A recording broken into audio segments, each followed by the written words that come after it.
reality, captured in user-friendly symbols and processed for understanding.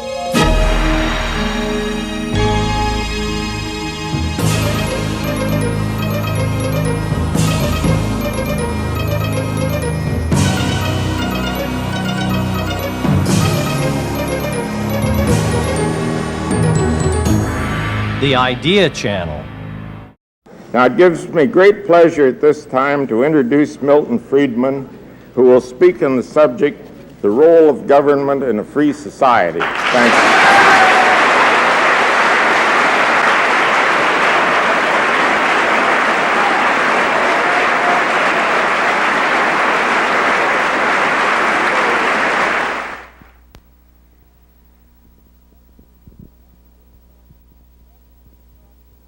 The subject of the talk tonight is the role of government in a free society.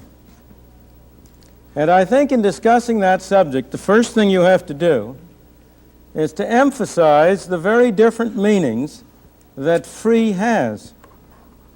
There are two quite different meanings of free, which tend to get confused, and which it's important to keep separate. The first is freedom in the sense of the absence of coercion. That's the sense in which I shall be trying to use the term. The second is free in the sense of free lunch, in the sense of absence of cost. The two meanings are very different, and there are few more important sources of confusion about the proper role of government in our society than the confusion between the two very different meanings of the word free. When we speak about the right to free speech, as in the First Amendment of the Constitution, that's the meaning of the term in the sense of the absence of coercion. That says government shall make no laws that interfere with the freedom of speech. It means that people shall be free to speak voluntarily to one another.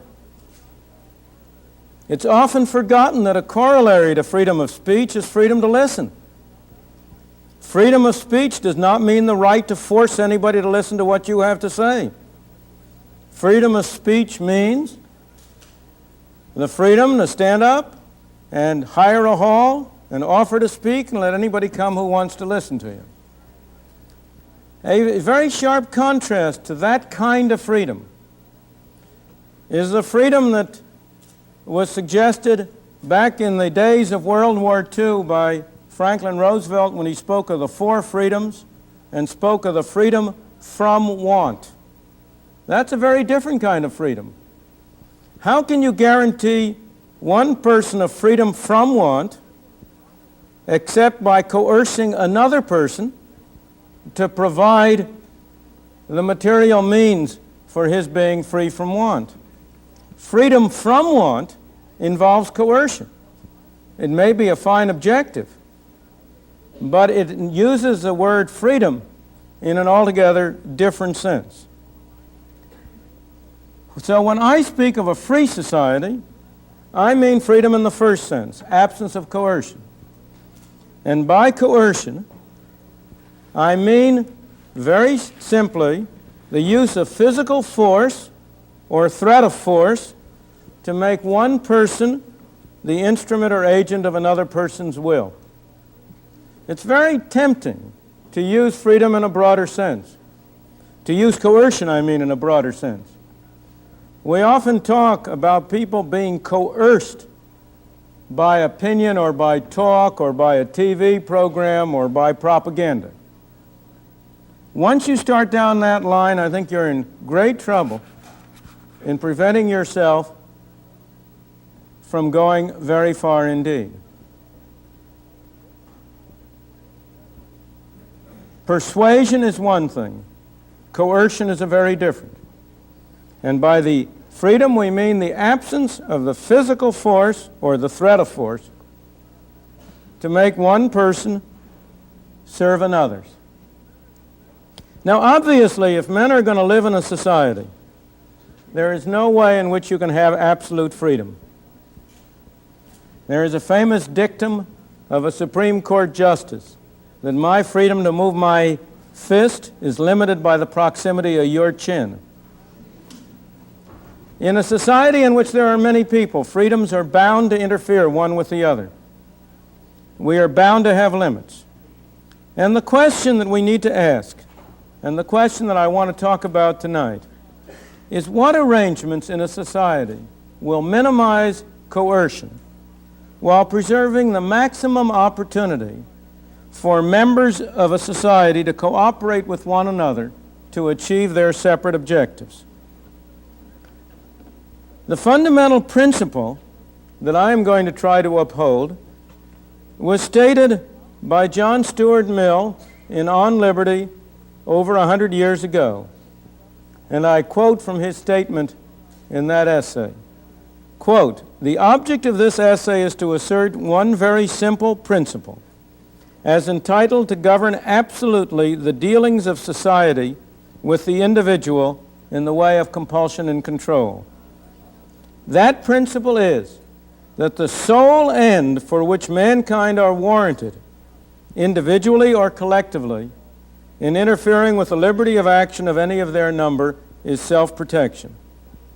That the only purpose for which power can be rightfully exercised over any member of a civilized community against his will is to prevent harm to others. His own good, either physical or moral, is not a sufficient warrant." That's the fundamental principle that I am going to take as a given as describing my own values in trying to discuss the question of what government's role in a society dedicated to promoting freedom in that sense, what its role is. From this point of view, the nation state is a means to an end, not an end in itself. This notion that the individual, or rather in our society and every society, the family, is the basic unit. That we have responsible individuals or families cooperating one with another to achieve their objectives is in very, very sharp contrast to the notion that the fundamental unit is the state, that you have a nation state, and that the individual exists to serve the state. The right notion, from my point of view, is the other. The state, the government, is a means, an instrument through which we can jointly serve some of our ends, but it's not an end in itself. Patriotism may be a widely shared feeling because many of us feel a member of the same community. As we feel a member of the same family, we feel a member of the same smaller community and larger community. But that is a voluntarily shared consensus, and the state is not an end in itself. The ultimate unit is the individual or the family or such other voluntary groups as individuals may choose to participate in. And to a believer in a free society in this sense, the ideal is unanimity. The ideal is that you shall have joint action only insofar as people have been persuaded to act together. That you should have joint action only insofar as responsible individuals, after free and full discussion, have agreed jointly to cooperate in some venture. It's from this point of view that the market, voluntary exchange through buying and selling, is so important as a basis for a free society. The market has the enormous virtue that it enables you to achieve voluntary cooperation, to achieve unanimity without conformity. Everybody can do his own thing. Everybody can go to the store and buy what he wants to buy. If one man chooses to have a shirt of one color, he can have that shirt. Another man, a shirt of another color, he can have another color. Everyone can do his own thing within the limits of his resources. However, there are some items where it is not feasible for everybody to do his own thing. There are some cases in which you must have uniformity. Some cases in which the answer must be the same for all the people. The most obvious example is in the case of national defense. There is no way in which some people in a country can be engaged in an international war and other people in a country can be not engaged in that war. The decision whether the country is at war is a yes or no decision that must be the same answer for all. Ideally, the ideal would be that we should not engage in such joint activities unless we have first achieved unanimity. But it is clear that that's not a feasible ideal. It is clear that you cannot, in a changing world, subject to problems that come up from time to time, that you cannot afford the time that would be required in order to get everybody jointly to agree on the same course of action. And hence, all of us who have lived in these kinds of societies, all societies of this kind, have been led to adopt something short of unanimity, a majority rule as an expedient for reaching those kinds of decisions which require conformity. Let me stress that the majority rule in that context is not a principle, it's an expedient. People generally are inclined to equate democracy with majority rule. I believe that is a great mistake. There is nobody who believes in majority rule as an absolute. There is nobody who believes that if 51% of the people should vote to shoot the other 49%, that would make it okay. And our society in particular is erected on the notion that minorities have rights and not merely majorities. The Bill of Rights of our Constitution was an attempt to prescribe and assure in advance that majorities would not rule. And we are not willing to have a simple majority settle everything. For some purposes, a simple majority will do. If it's more important to reach a decision than it is what decision to reach, fine, a majority will do. But if it's something fundamental, for example, a foreign treaty, our Constitution requires a two-thirds vote.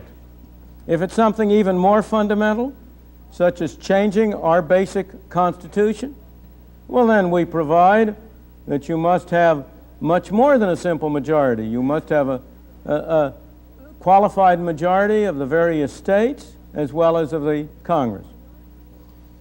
So majority rule is an expedient which we have adopted in those cases where we need conformity.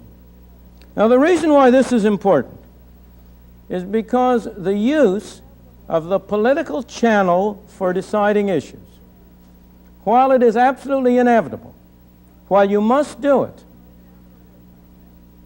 inevitably tends to strain the social cohesion essential for a stable society. No society can be stable unless there is a basic, unthinking, unquestioning allegiance to certain common principles. You cannot possibly conduct a society, have agreement, unless that basic homogeneity and consensus exists. But every time you have to reach an agreement that requires conformity, when a majority votes and a minority must conform, you strain that social fabric, you strain that cohesion. As a result, the political mechanism does least harm to the stability of a society in those societies that are most homogeneous and that have the closest approach to common values. Government, you can use a political channel, you can use government decision, government-enforced conformity to a far greater extent in a country like Sweden which has a highly homogeneous population with a very, very common set of values, you can go much farther than you can in a country where there is a wider variety of values, as in the United States. The experience of Great Britain is a dramatic illustration of this phenomenon. At one time, you had a much greater homogeneity of values, much greater cohesion in Britain than you have had in the past 10 or 20 years. And one of the sources of Britain's problems has been the attempt to use political mechanisms in a society that is getting increasingly diverse in its values and its beliefs, and where therefore there is a greater strain imposed upon that society. It's interesting to note that in the past decades we have had a whole spate of regional conflicts develop. The most obvious are the move for autonomy in Quebec in Canada, the move for Scottish and Welsh autonomy in Britain. Why? Because as those countries have tended to come to rely more and more on the political mechanism and less on the market mechanism, they have tended to put greater strain on the things that were holding the society together. After all, so long as you rely on the market mechanism, the people of Quebec could go their way, the people of Ontario their way. When you rely on the political mechanism, you put much greater strain on the relations between the French and English in Quebec, between the French in Quebec and the people in Ontario. Again, if oil in the North Sea is going to be a private matter, it doesn't matter to the Scots whether they are independent of the Great Britain. But if oil is going to be handled by government, then it makes a great deal of difference to the Scots who is in charge of the oil development and exploration. Or come closer to home. Why have we had an expansion in this country of ethnic divisions, of differences among subgroups in the country? We always prided ourselves on being a melting pot. That did not mean that we converted people to identical items, that we made one like another, but that we could live comfortably and conveniently with each group going its own way, with its own customs, and yet cooperating with one another on those areas which were of joint interest. But the more that we have turned to the political mechanism as a way to solve problems, to handle the allocation of resources, the more we have tended both to increase the advantage of ethnic isolation and to increase the frictions among the groups. So, if we are going to maintain a free society, especially in a society in which you have wide differences of customs and values and beliefs, it is essential that you rely as little as possible on the political mechanism and as much as possible on the market mechanism of voluntary cooperation, where each group can go its own way. The view I'm expressing is a view that classically has been termed liberalism. In the modern day and age, the word liberal has come to mean almost the opposite of what it used to mean. If you look at the dictionary, liberal means of and pertaining to freedom. If you look at behavior today, liberal means of and pertaining to freedom with other people's money.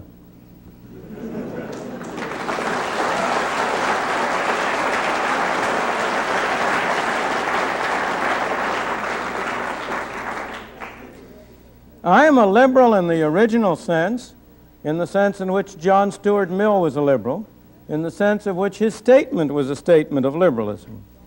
And the liberal view that the justification for government action is to prevent coercion and to promote voluntary cooperation among responsible individuals leads to a very short list of basic functions which government should undertake.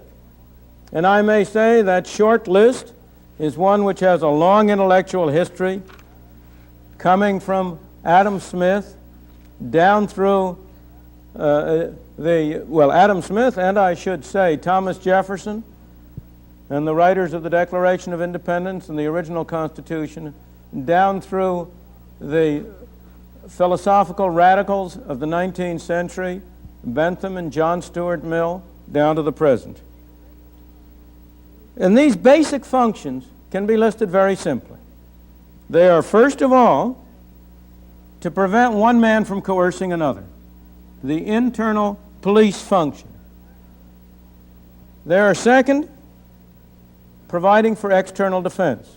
These two are really part of the same: to prevent coercion from within, to prevent coercion from without. And beyond this, to promote voluntary cooperation among people by defining the terms under which we're going to cooperate together and by adjudicating disputes. Let me say a word about this problem of defining the rules of the game, the role of a legislature in a free society. Many proponents of a market society of private property take it for granted that property is something that defines itself. That's very far from the case. Of the groups that are sponsoring this talk, the law groups know particularly that it's very far from the case. In fact, if it were obvious and evident, they'd be out of business. There's no natural meaning of property. It's all a question of convention. If you fly an airplane over my house, 10 feet above my roof, are you violating my property rights? What about if you fly it 10,000 feet? What about 30,000 feet? Obviously, that's not natural. And therefore, if we are going to cooperate with one another in a voluntary way, we have to know what the rules of this game we're playing are. What are the terms? What rights do I have? What rights do you have? And one of the very important and basic functions of government in a free society is to define those rules of the game and to adjudicate dispute among people. There's little dispute about the general character of these basic functions, although of course there's much debate about details. And I mention them in order to get them behind us and turn on to the more complicated and difficult and controversial questions. Because there are two additional functions which are much more difficult to handle, and yet which it cannot be denied a government in a free society may have to serve. The first of those is to provide a substitute for voluntary cooperation when such cooperation is for one reason or another not feasible. There are two classical cases that come under this heading. One is the case of technical monopoly, when for reasons of physical circumstance, it's not possible to have competition. The essence of avoiding coercion is the availability of alternatives. You can only coerce me if I have nowhere else to go. Every individual is protected from coercion by a seller by the presence of alternative sellers. A worker is protected from coercion by his employer only if there are alternative employers to whom he can turn, and so on down the line. But you have some cases in which it isn't technically feasible to have alternative suppliers. The classical cases are things like telephones, where it doesn't seem really feasible to have 6 telephone companies serving the same community so that each of you has to have 6 telephones, or so that each of you is connected to only 1/6 of the people in the community. And there are various other technical cases like that. They don't raise too much of a problem. The more serious problem, in the classical case, and the one I'm going to come back and discuss at greater length, is the problem of what are called neighborhood effects, Or, if you want the jargon of economists, externalities. Or, if you want still another jargon, third-party effects. These are the class of cases in which two people, in entering a deal with one another, have effects on third parties who didn't enter into the deal. The much discussed current cases of pollution and environment all fall under this heading.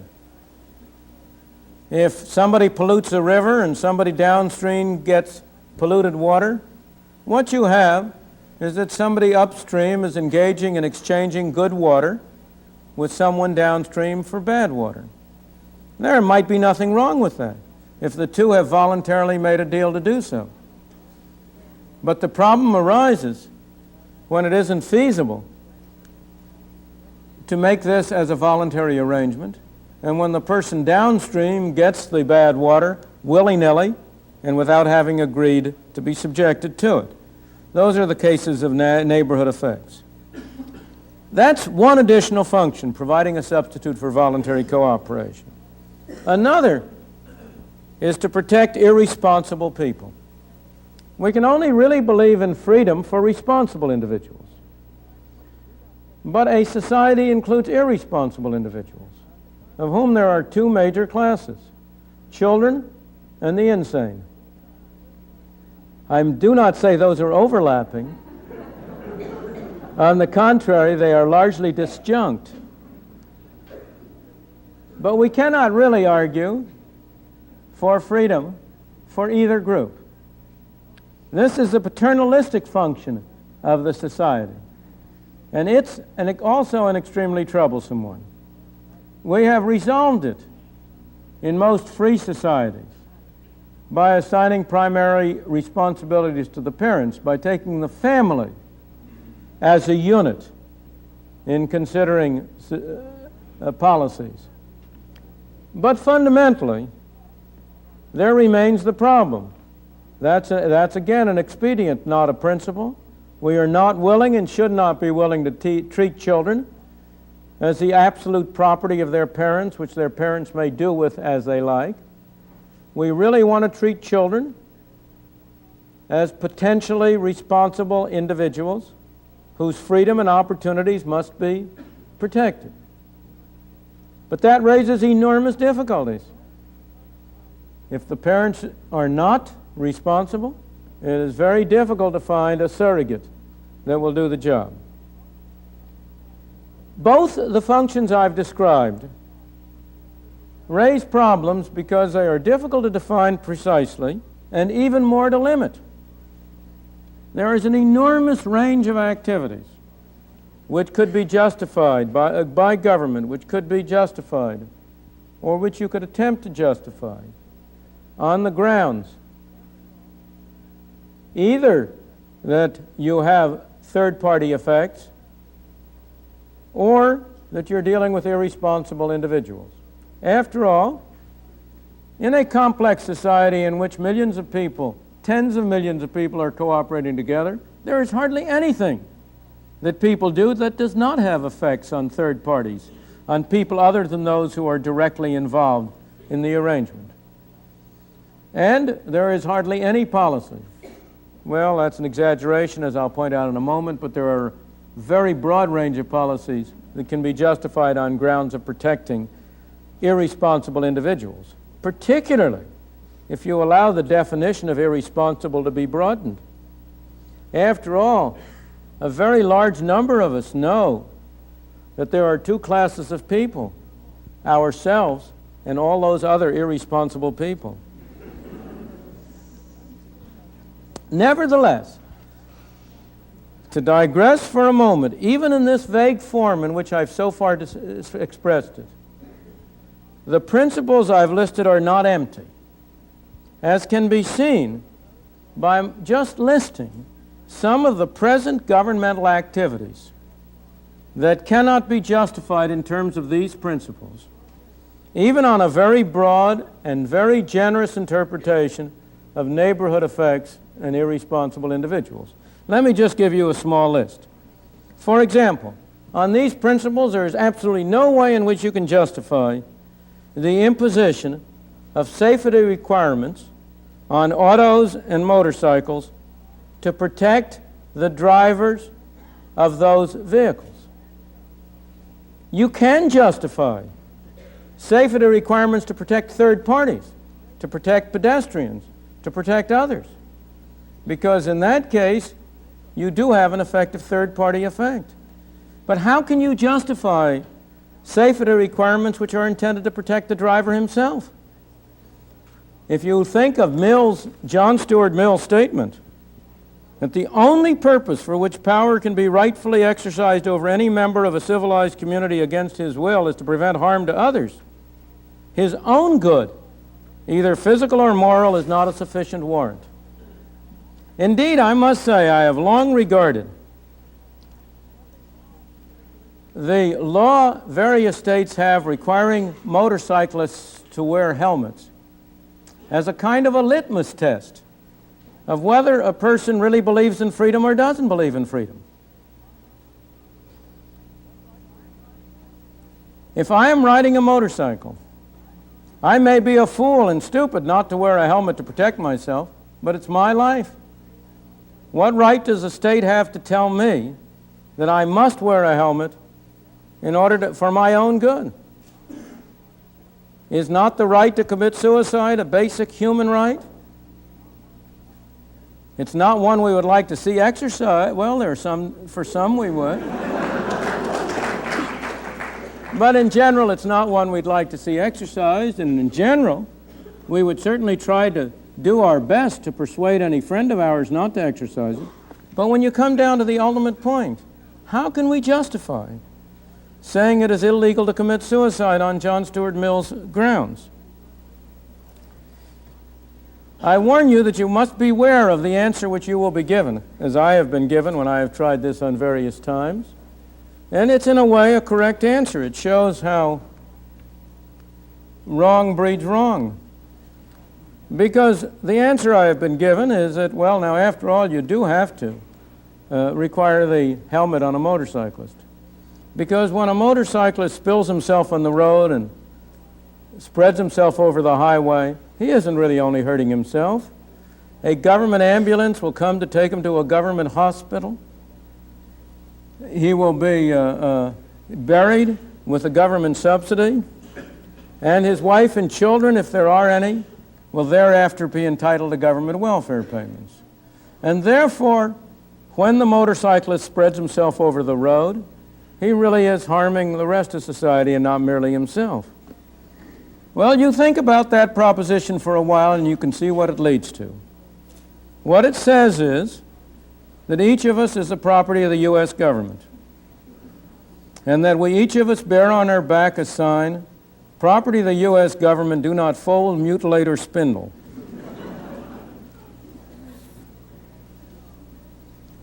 There are a host of similar paternalistic regulations for adults, which cannot be justified in any way, shape, form, or manner by the general principles I've been talking about as a possible functions in a free society. In addition, you cannot along these grounds justify tariffs on imports or restraints on exports, with minor exceptions for special cases of national defense. You cannot justify on these grounds parity prices on agricultural products, or rent control as you have it in New York, or general wage and price control as was imposed by Nixon in 1971, or the current price controls on natural gas and oil. You cannot justify along these lines government control of output through farm programs, state oil commissions, Federal Energy Administration, the detailed control of industry through ICC, the FCC control of radio and television, which I think is a particularly pernicious control because of the extent to which it violates fundamental freedom of speech. And to get to a point which would require much fuller discussion to persuade you of it, you cannot, in my opinion, justify along these lines compulsory Social Security or licensure provisions denying the right of a person to practice an occupation unless a governmental commission has certified that he may do so. Now, as I say, I could go on and on with this long list. I list it merely to point out that the principles and the views and the beliefs in freedom, even on this vague level, are not empty. But let me digress for a moment to tell a story along these lines. Some years back, I had a debate at the University of Wisconsin with Leon Kaiserling. Some of you may have heard of him, a notorious lawyer turned economist. And Kaiserling and I were debating essentially the issue of the role of government in society. And in his attack on me, he decided to show how silly and absurd and absolutely far out I was. And so he did so by taking a list of a similar kind which I had in my book, Capitalism and Freedom, and starting to read it. Well, now I should say this was some years back when the United States was engaged in the Vietnam War, and when students were subject, and everybody, all young men, were subject to military conscription. And he started to read one item after another about how can you be so stupid and absurd to say that there's no justification for safety regulations or for tariffs or for price controls. And then he came to the point where I had in that list, and there's no justification for military conscription. And of course, the student audience immediately started applauding to the end, and Kaiserling lost that debate right then and there. But there is no justification for military conscription to a believer in freedom. It's another one of these things which you can readily rule out once you start from that premise.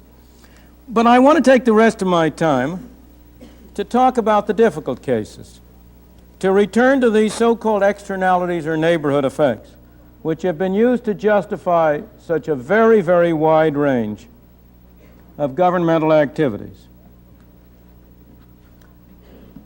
The general approach has been to regard any example of this as a case of market failure. That's the term that has been used. To say, well, after all, this is something that the market cannot take care of. For example, the classical case has always been the smoke nuisance case. The electric utility puts smoke in the air.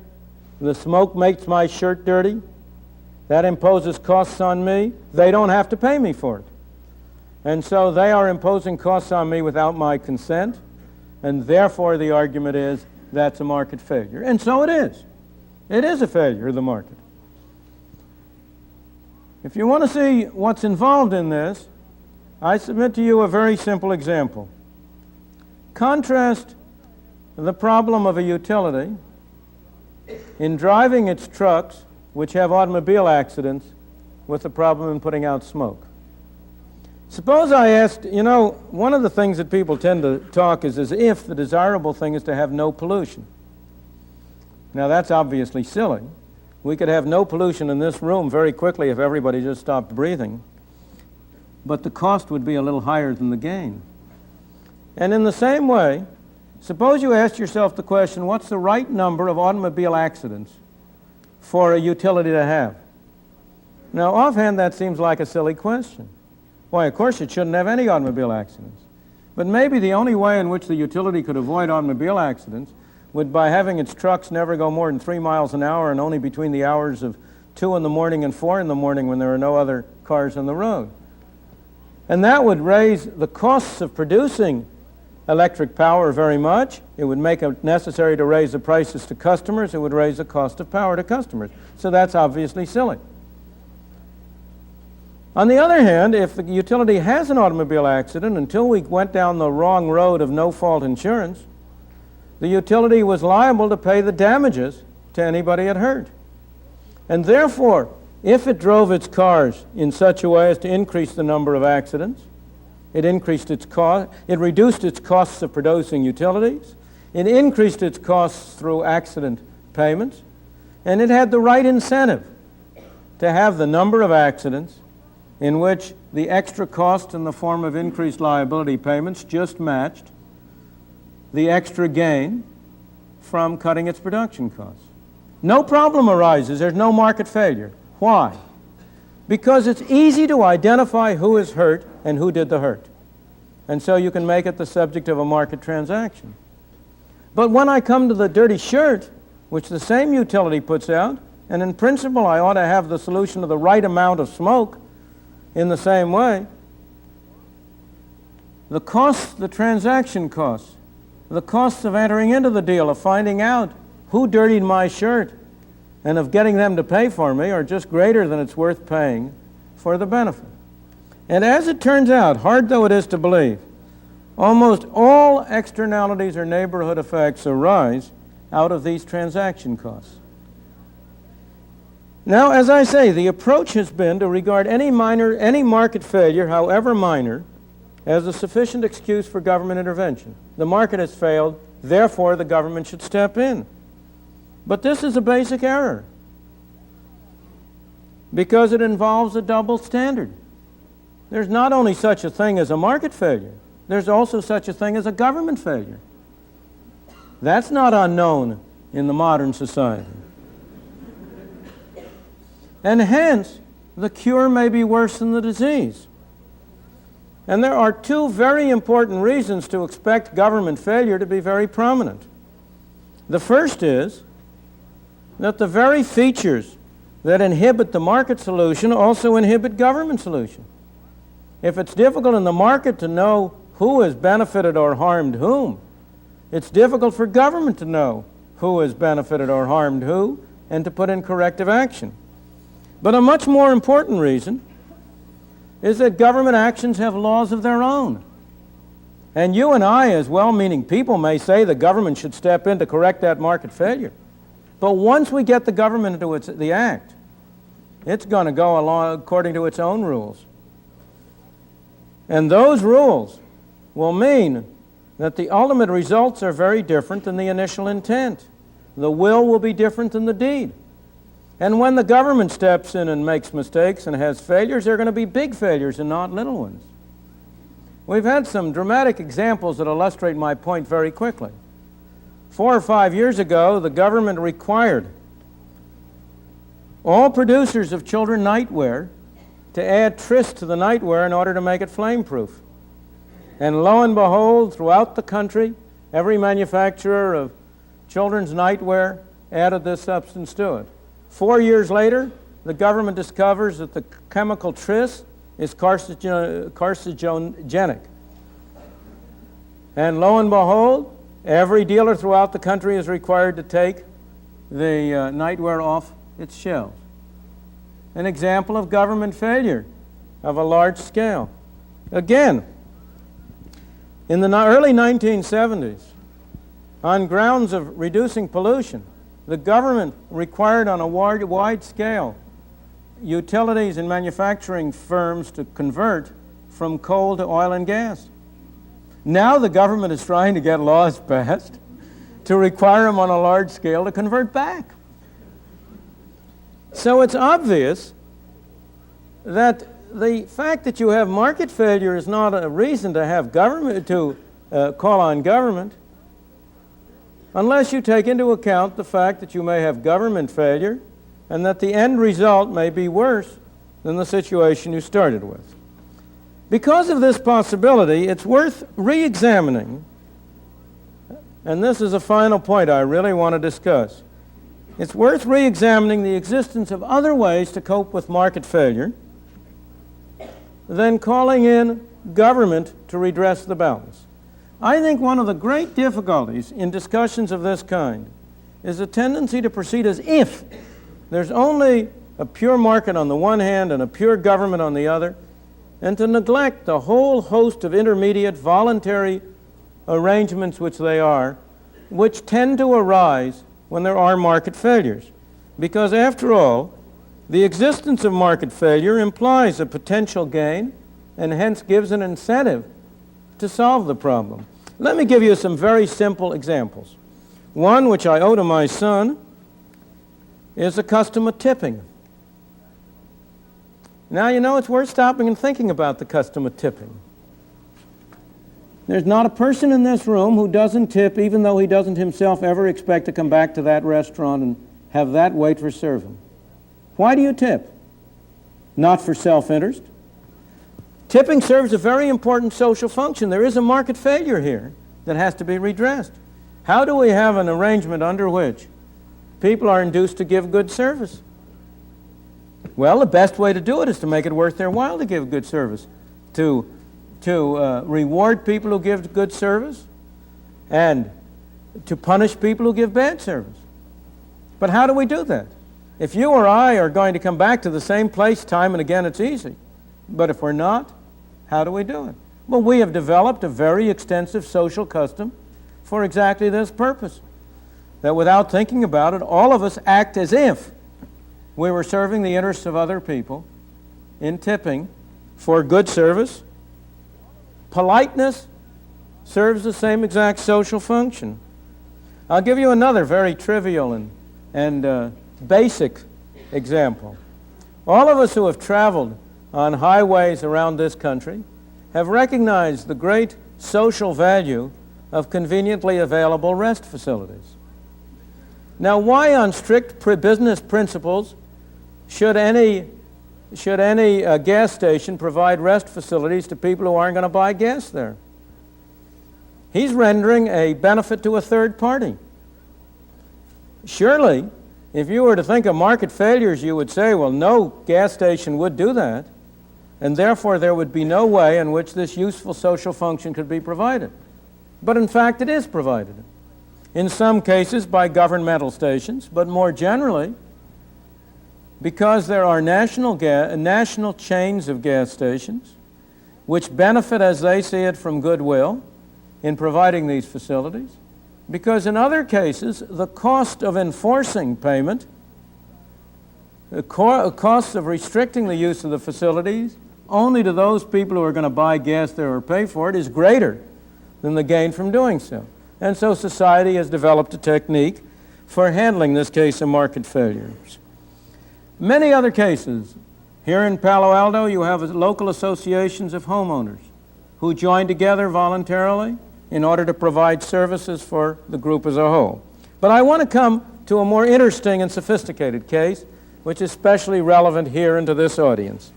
And that has to do with the private subsidization of basic scientific research. One of the standard examples of market failures, one that you will find time and again, is that since basic scientific research yields knowledge which is not patentable and which cannot be kept secret, the major benefits from research go to people other than those who do it, and therefore there is no incentive. Let me give you a quote from a professor here at Stanford, Professor Henry Rowan of the Business School, in writing on energy, in which he says, and I quote, "Research, i.e., those activities in which the private sector underinvests because many of the benefits are not appropriable by firms." Well, now let's stop and look at that. It is true that society has very great benefits from research. There are real third-party benefits. But is it true that society has not developed a mechanism to finance it without governmental assistance? Not at all. Society has developed a very ingenious mechanism. Universities exist, and universities are institutions which are selling three products. They are selling schooling, they are selling research, and they are selling monuments. And the monuments serve to finance the research.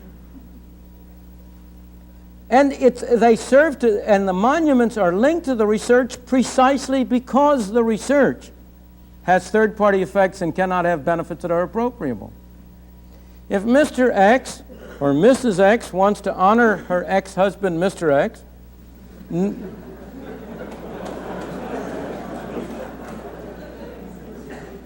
no one would regard it as an honor to have a factory building on the I better get the ABC manufacturing enterprise to build a factory there and say that's the X factory, because everybody says, oh, well, that's no honor to them. They're just doing it to make money. On the other hand, if Mrs. X puts up a Mr. X library on Stanford campus, that's a great honor to Mr. X. Why? Precisely because it is associated with something which is rendering a public service and which cannot be appropriated privately. So that in fact, long before government stepped into the financing of basic research, there were in fact extensive funds being devoted to basic research through the development of institutions which engaged in tie-in sales of research and monuments. This case is very interesting and I think very important because it brings out another very important distinction that is often confused. That's the distinction between third-party effects, the effect on society on the average, and the effect of an additional measure. Let me go back to the research. Once you recognize that there would be a great deal of research, a great deal more research than can be justified by the returns appropriable by individual firms, once you recognize this social institution that has grown up voluntarily to finance basic research, it's no longer so obvious there's any room for additional government funds. Now, I recognize that that's heresy in this room where most of us are being supported by those additional funds. But nonetheless, it's heresy worth considering. If there were no source of support outside of strict profit-seeking, narrow firm support, then you would have to recognize that the benefits to society from a little extra research will almost surely more than balance the costs associated with raising the funds to finance it that way. Because that's the other side of the problem. Every time government steps in, it has third-party effects too. The government invariably raises the money from people other than those whom it's intended to benefit. It invariably introduces friction into the society, and more important than any of this, it threatens the freedom of the society because of the intimate connection between limited government on the one hand and human freedom on the other. But nonetheless, if there were no source of support for basic research other than private profit-seeking enterprises looking at their narrow self-interest, almost everybody would agree that there would be a strong case for governmental subsidization. But now, let's suppose you have a great deal already from this private arrangement I've described. How do you know that it's worth having some more? If you'll pardon my jargon, how do you know that the marginal benefit is greater than zero? The average benefit may be positive, on the whole society may benefit. Let me illustrate how important this is. Henry Ford, when he introduced the Model T and developed the automobile industry, undoubtedly conferred enormous third-party benefits on the society as a whole. He made it possible for millions of people to live a different kind of life. Was that an argument for the government subsidizing Henry Ford? Not at all, because he had plenty of incentive to do it without the government subsidizing it. And at the margin, given that he was willing to do it and go as far as he was, it's not clear that extra development of that automobile would have added extra benefits.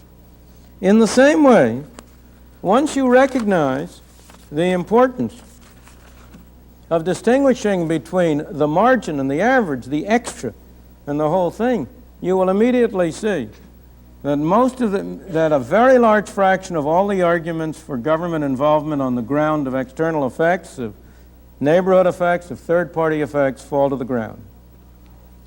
Now, I do not want to suggest that you take the easy way. I don't want to say whenever there's a problem, something will come up to solve it. I think that's too easy an answer. There are real issues here. Nobody can set forth a hard and fast line on what government should or should not do in concrete form. What all of us can do is to try to find out what are the principles on the basis of which to judge governmental activities. We have to think in terms of a balance sheet in which for any proposed governmental activity, here are the advantages, here are the disadvantages, how do they balance out? What I'm suggesting is, first, that we should be much more sophisticated in constructing that balance sheet than we have been. There has been so much of a tendency to look only on one side of the balance sheet at the alleged gains, not at the other, the costs. So much of a tendency to assume that the will is a deed, that if the intentions are good, the results will follow. So the first thing I want to emphasize is the importance of really exploring seriously what alternative mechanisms there may be for resolving these real problems before we turn to the government. Moreover, when government was very small, 50 years ago, when total government spending in the United States was less than 10% of the national income, when federal government spending was 3% of the national income, it was understandable that you could have a one-sided attitude. If in doubt, why not have the government try it? What harm can it do? But today, when government spending is 40% of the national income and federal government spending is over 25% of the national income, the situation is quite different. There is no excuse for this one-sided attitude, especially with the added experience we have had over the past decades of government failure. Indeed, as of today, it is hard not to start out by saying that the right way to go is to assume first that there's government failure before you look at market failure. I have discussed the role of government from the point of view of a believer in freedom. But the actual explosion in government has reflected three different forces. In my opinion, it has reflected first the failure by believers in a free society to understand the implications of their own values.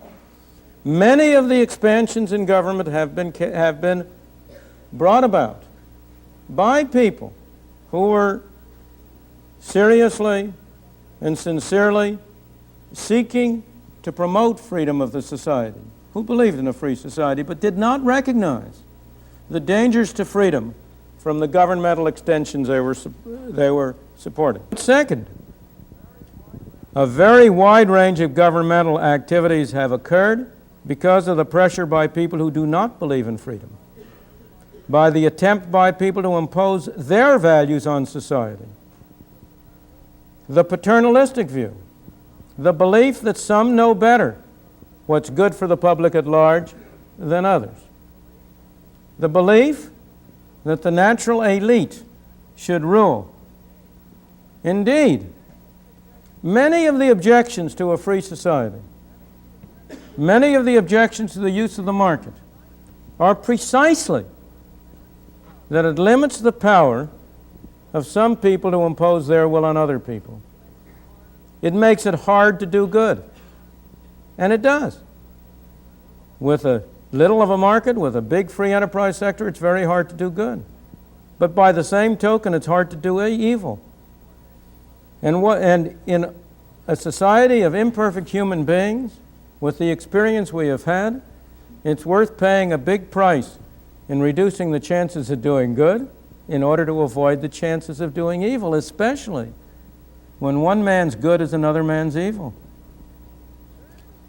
Third reason why you have had an actual explosion, why you have had such a big explosion in government, is because of non-ideological pressures by all sorts of groups to use government for private advantage.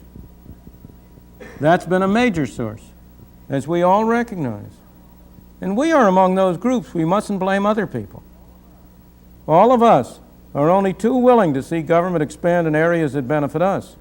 What we object to is paying when it benefits somebody else.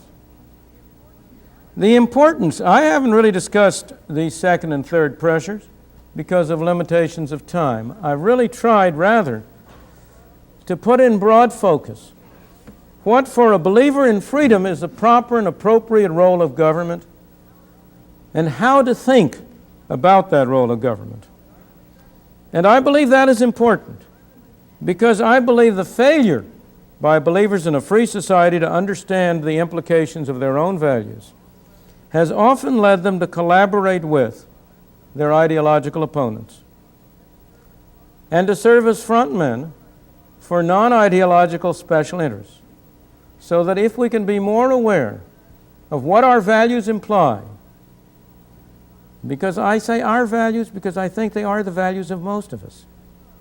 I do not believe that the people of this country are really divided very much by their basic values. I believe most of them, given the choice, would set a very high value on freedom and on the freedom to pursue their own objectives. But a lack of understanding has, in my opinion, led those who believe in freedom sometimes to collaborate with their enemies. Thank you.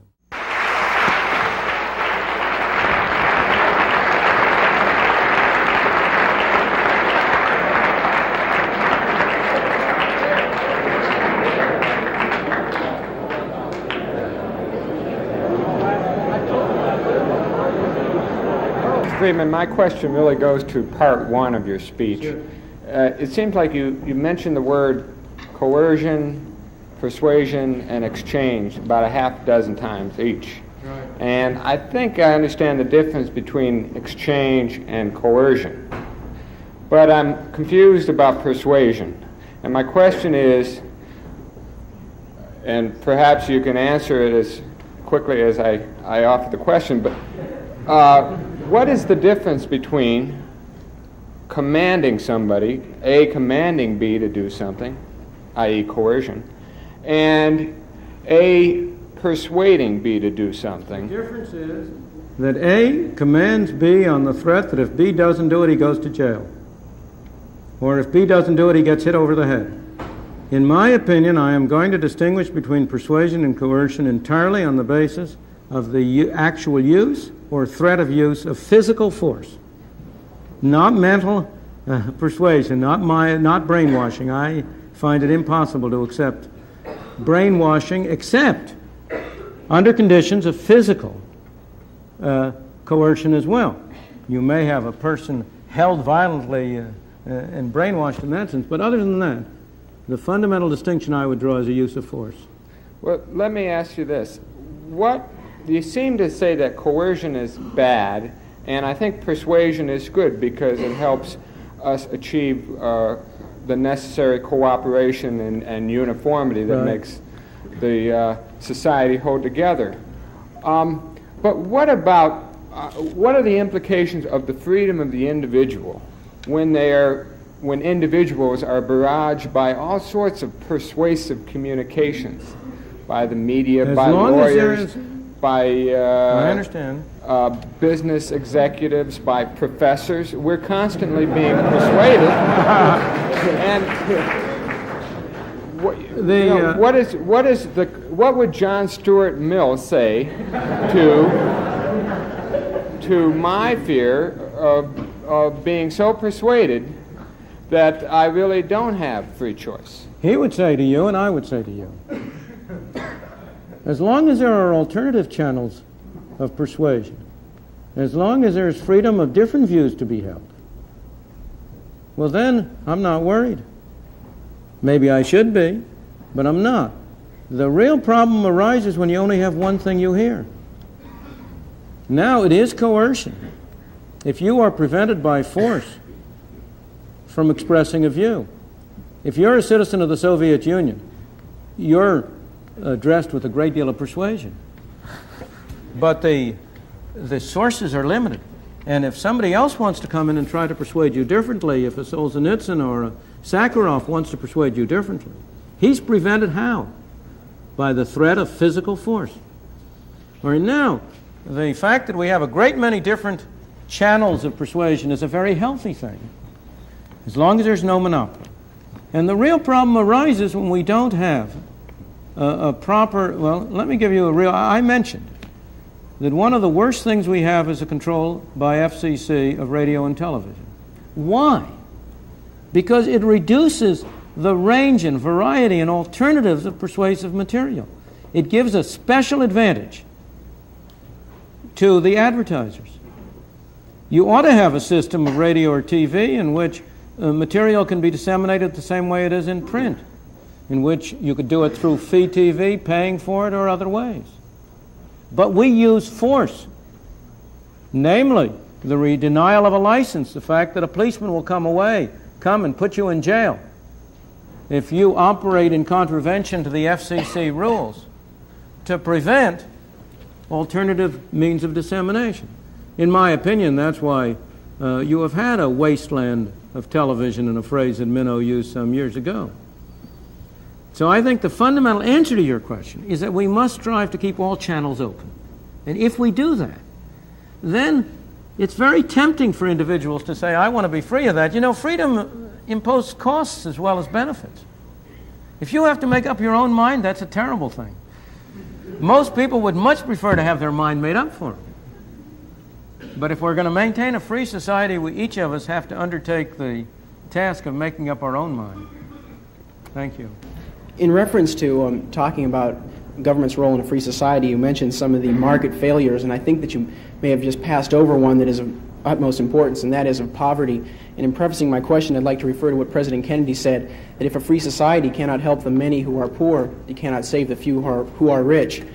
And to say that, well, we are a government of the people, and when there is a large sector of the people who are hurting, perhaps it is the responsibility of this government of the people to help out. Well, my question is regarding how free are the poor, how free are the unemployed, and how free are those people who are disadvantaged? Right. And so in reference to that, right, what is government's role? Sure. First of all,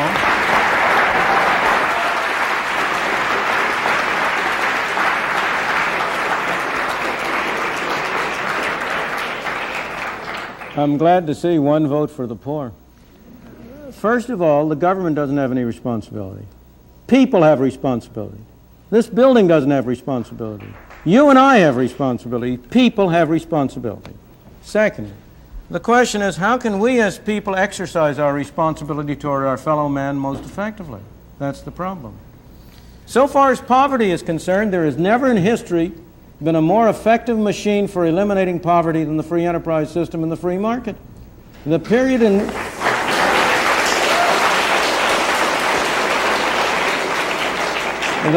in which you had the greatest improvement in the lot of the ordinary man was the period of the 19th and early 20th century. Those of us in this room are the heirs of that. We benefited from the way in which our parents and our grandparents were able to come here. And by virtue of the freedom that was offered to them, were able to make a better life for themselves and them and us. But next, if you look at the real problems of poverty and denial of freedom to people in this country, almost every single one of them is a result of government action and would be eliminated if you eliminated the bad government failures. Let me be precise and specific. Why do we have so high an unemployment rate among black teenagers? It's a disgrace and a scandal. Why do we have so high an unemployment rate? First of all, because we give them lousy schooling through governmental schools, which make them unqualified to hold decent jobs. And second of all, we require employers to discriminate against them by not hiring them unless their productivity is enough to justify a minimum wage. The minimum wage rate is the most anti-Negro law on the books. And it's an anti-Negro law because it precisely, having first not enabled the young blacks to have a decent schooling so that they can have productivity, we next deny them the on-the-job training that they might get if you could induce employers by being able to hire them for relatively low wages to give them on-the-job training that would make them qualify for higher payment and higher productivity. In the third place, we have constructed a governmental welfare scheme which has been a machine for producing poor people. We have induced people to come under control of welfare. I'm not blaming the people, don't misunderstand me. It's our fault for constructing so perverse and so ill-shaped a monster as the whole set of welfare programs we have, under which we encourage people, families to break up. We encourage people to move from one part of the country and come to another, under which we have, in effect, made many people poor. And yet, when all this is said and done, have I ever been where? Welfare or poor. I have, sir. Of course, more so than most of the people in this room.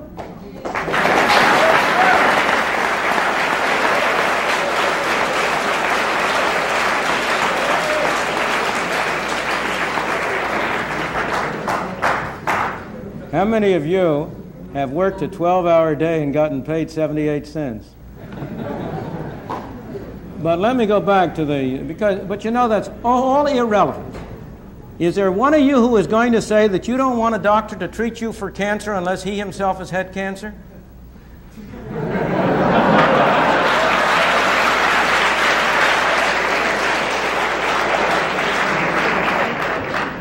I could go down the line.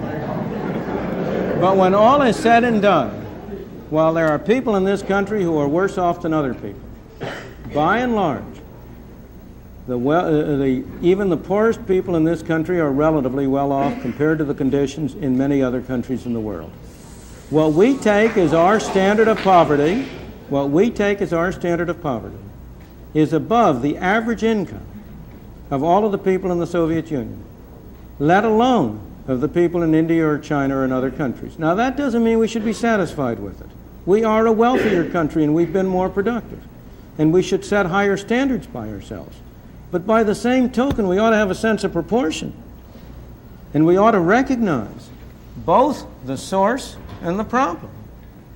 You say that you believe many people in America believe in your definition of freedom from coercion. And I might agree with you, but I also believe that many people in America believe in a different kind of freedom, and that is freedom to well-being, a certain level of standards, fair housing, at a good price, education, etc. The other thing I want to say is that the system has built into it the poor remain poor and the rich remain rich, and that is an externality of the system. It is not built into the system at all. It has never been true. It's simply a false. If you look at the evidence, there is an enormous amount of mobility from one class to the other. In fact, there used to be a saying, 3 generations from shirt sleeves to shirt sleeves, which reflected exactly the opposite effect. So it simply is not built into the system. On the contrary, there's a great deal of mobility within generations and between generations, and we shouldn't argue on the basis of false factual premises. That mobility, well, let me continue because I'm not sure it really has an effect on the question. Because it is not immediately easy to become in the wealthy class. There are certain parts of the system which make that virtually impossible for the real person. Now, I believe that this freedom too represents the belief in equality as opposed to liberty. And I wonder, is it possible to build a system based on this equality, which I believe that many people agree in, and would not be willing to sacrifice to the liberty of freedom from? Well, I'm not going to be able to give a full answer to your question because you've asked a very, very complex question, and so you're going to have to pardon me if I am a little dogmatic, but I only want to suggest that the statements I'm making are not without some thought and reason behind them. In my opinion, a society that aims for equality before liberty will end up with neither equality nor liberty.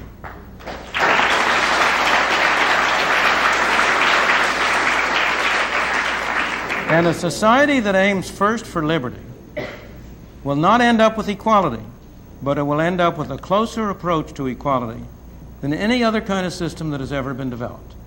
Now, that conclusion is based both on evidence from history, across history, and also, I believe, on reasoning which, if you try to follow through the implications of aiming first at equality, will become clear to you. You can only aim at equality by giving some people the right to take things from others. And what ultimately happens when you aim at equality is that A and B decide what C shall do for D. Except that they take a little bit of a commission off on the way.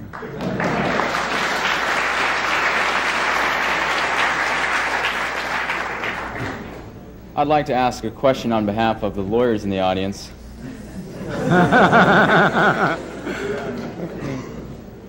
You talked tonight a lot about freedom, and it seemed to me that one of the types of freedom that was implicit in your talk was the freedom for an individual not to act, as well as the freedom for an individual to act.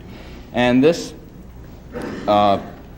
in light of your discussion of externalities and market failure, reminded me of a problem in law that's called the non-feasance-misfeasance distinction. And the typical example is the Good Samaritan paradox. And that simply is, if I'm walking alone on a beach and I look out in the water and there's somebody drowning, does society have the right to impose upon me the duty to rescue that person in the water? In other words, am I no longer free not to act? And so the question I'd like to ask you, Professor Friedman, is under what circumstances may government in a free society impose upon an individual a duty to act? Note the shift you've made. You started with society and ended up with government. Are those synonymous? That's a rhetorical question that has an implied answer. It sure does. Let's go back.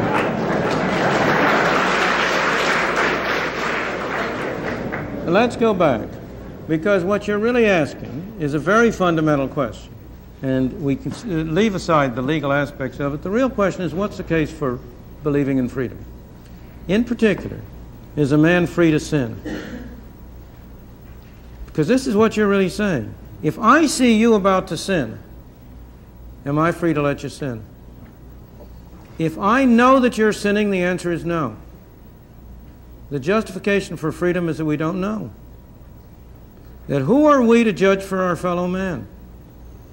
Humility, the belief that after all I can try to persuade you but I can't force you, must ultimately rest on a recognition of the limitations of our knowledge.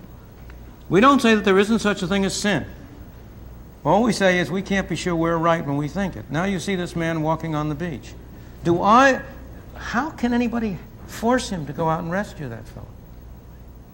And is it right to force him? You know, that's a problem that it's not easy to face. What we want to do, we want freedom, in my opinion. First, because we cannot know. We can never be sure we're right. And therefore, we have no right to force our views on other people. And second, because the thing that's really important is the individual's own values and his own beliefs. If you're not free to sin, then neither are you free to be virtuous.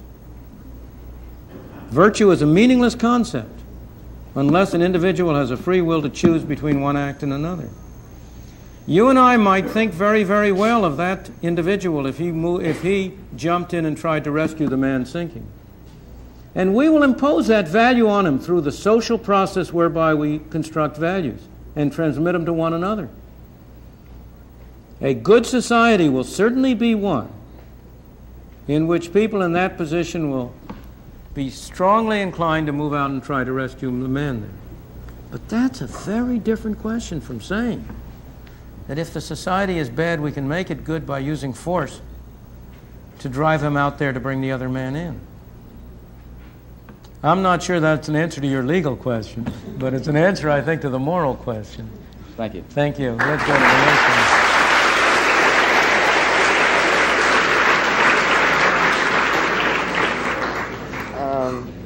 Okay.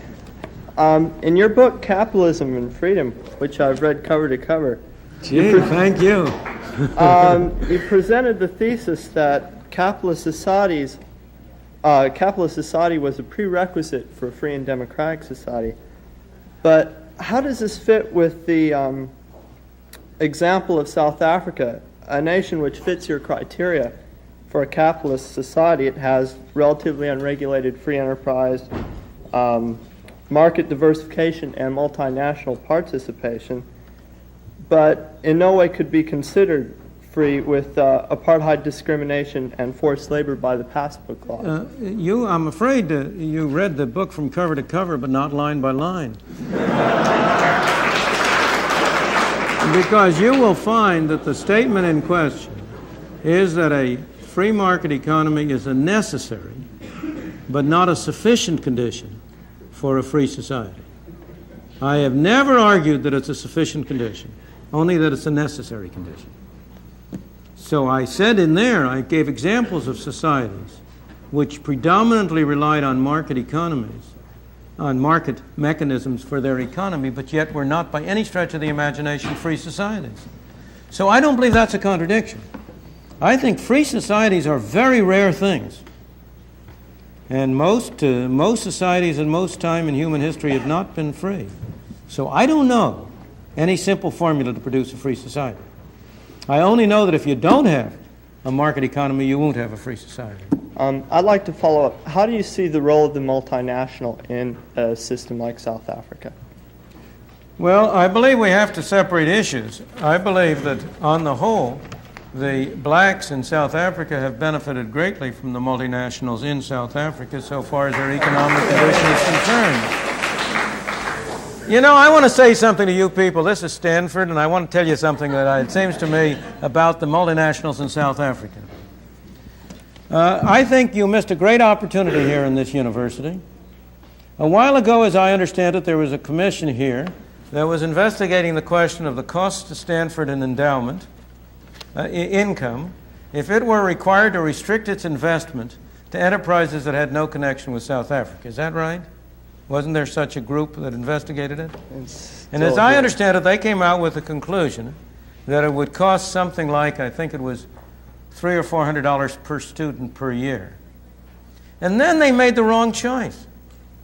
What they should have done is they should have said to the students, any students who want to pay $300 or $400 more a year, we will segregate that part of the portfolio and invest it in this way, not going into South Africa. And of course, they should have offered the same opportunity to the faculty. Because the problem is it's too cheap to get your gratifications at somebody else's expense. You pay for them. See, the real, if I may again digress, I think one of the real objections people have to the market system, the real reason why the market has a bad press and there's an anti-market mentality, is because a market makes people pay for what they get. It makes people responsible.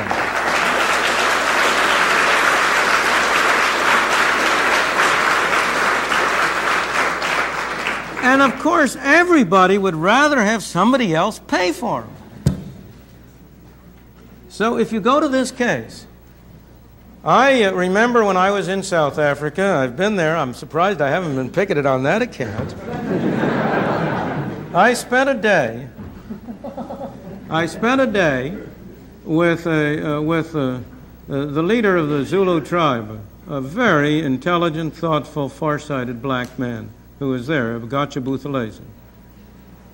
An extraordinarily impressive person, and I have seldom spent a day that I learned more from. If you asked him that question, there's no doubt what he would say. And what he did say, what he has said in public speeches, that the way to help South Africa is not to cut off the capital, which provides the opportunity for expansion and for employment for the blacks, that that's not the way to help South Africa. That's not the way to help the blacks. Changed his mind a month ago. No, he didn't. Yes, he did. He made a speech of a different kind a month ago. He said he had lost a great deal of hope in the possibility of having the kind of multinational, multiracial society that he had been expecting to have. That's because it's a capital crime to say explicitly that you supported international. Well, I don't believe, as I say, the speeches that he gave some earlier time are available on the record for you to read and to look at. It's, in any event, as I say, I do not believe it is an issue. I think it's an issue that each one of us must face separately. I think each of us should be willing to put his own money where his mouth is. Can and does the marketplace deal effectively with irreversible externalities?